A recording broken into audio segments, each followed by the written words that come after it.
Now, my assumption, my opinion, is that Jesus of Nazareth was a human being,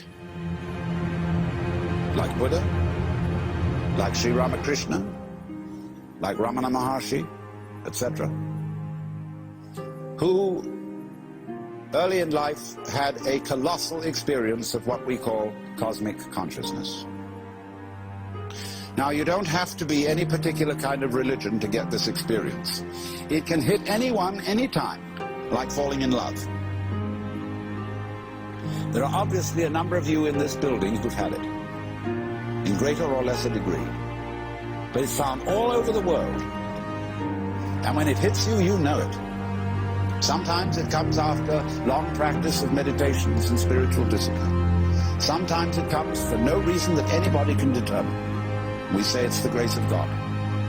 But there comes this overwhelming conviction that you have mistaken your identity.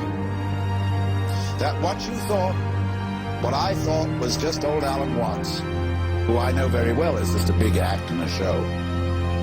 But what I thought was in the, me, was only completely superficial. That I am an expression of an eternal something or other. X. A name that can't be named, because the name of God was taboo among the Hebrews. I am. And that I suddenly understand why, exactly why everything is the way it is. It's perfectly clear. Furthermore, I feel no longer any boundary between what I do and what happens to me. I feel that everything that's going on is my doing just as my breathing is. Is your breathing voluntary or involuntary? Do you do it or does it happen to you? So you can feel it both ways. But you feel everything like breathing. And it isn't as if you have become a puppet. There is no longer any separate you.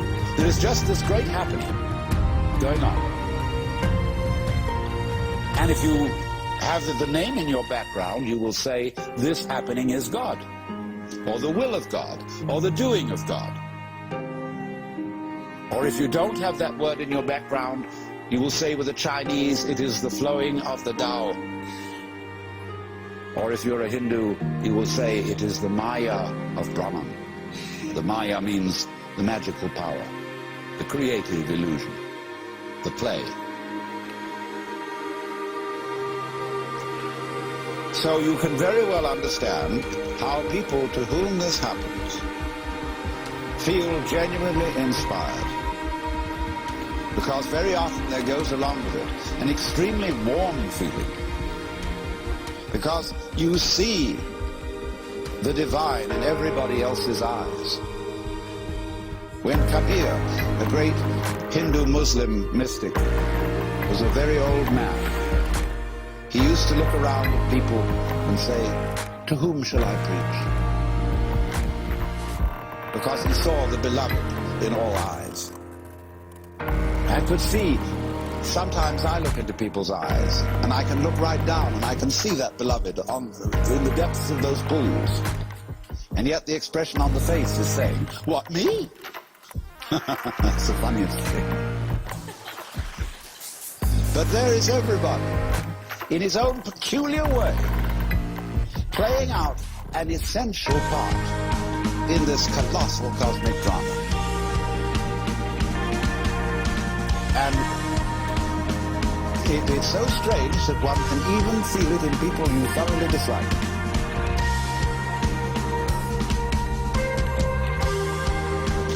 So, let's suppose then that Jesus had such an experience.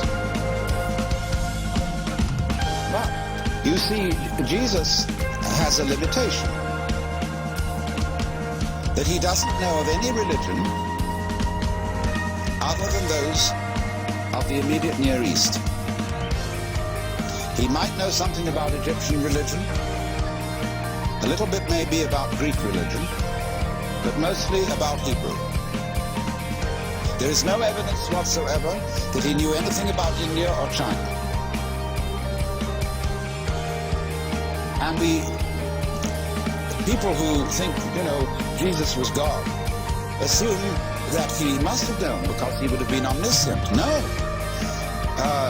St. Paul makes it perfectly clear in the epistle to the Philippians that Jesus renounced his divine powers so as to be man. Let this mind be in you, which was also in Christ Jesus, who being in the form of God, thought not equality with God a thing to be hung on to, but humbled himself and made himself of no reputation, and was found in fashion as a man, and became obedient to death. Theologians call that kenosis, which means self-emptying. So, obviously, an omnipotent and omniscient man would not really be a man.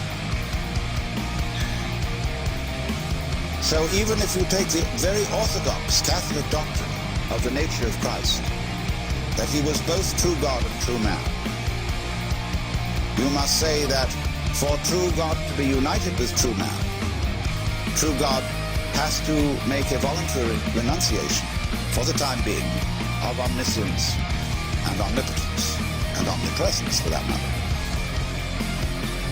Now, therefore, if Jesus were to come right out and say, I am the Son of God, that's like saying I'm the boss's son,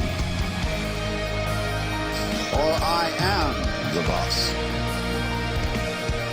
And everybody immediately says that is blasphemy. That is subversive. That is trying to introduce democracy into the kingdom of heaven. That is, you are a usurper of the throne. No man has seen God. Now, Jesus in his exoteric teaching, as recorded in the Synoptic Gospels, was pretty cagey about this.